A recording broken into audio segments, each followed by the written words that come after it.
Hello बच्चों, तो जैसा कि आप जानते ही हैं कि त्योहारों का समय पास आ गया है।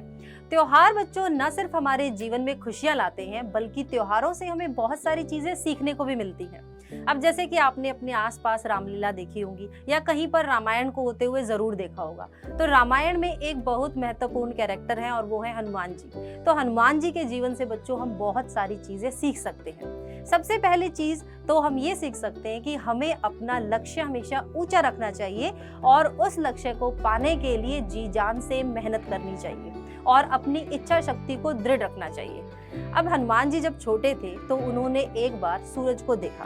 सूरज आसमान में चमक रहा था, तो उन्होंने सूरज को पकड़ने की ठानी। अब बहुत सारे लोगों ने उन्हें मना किया कि सूरज बहुत दूर है, तुम उस तक नहीं पहुंच सकते, लेकिन उन्होंने अपनी दृढ़ इच्छा शक्ति की वजह से न सिर्फ सूरज को पकड़ा बल्कि उसको अपने मुंह में दबा लिया।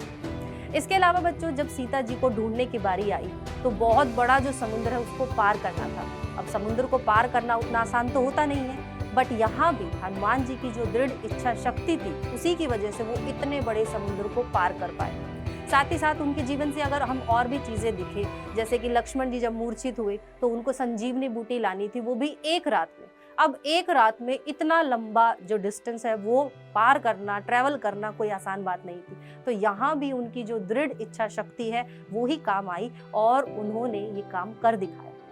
साथ ही साथ दूसरा जो हमें उनके जीवन से सीखना चाहिए वो ये कि जब तक अपना लक्ष्य ना पालो तब तक विश्राम ना करो, रुको मत, आराम मत करो।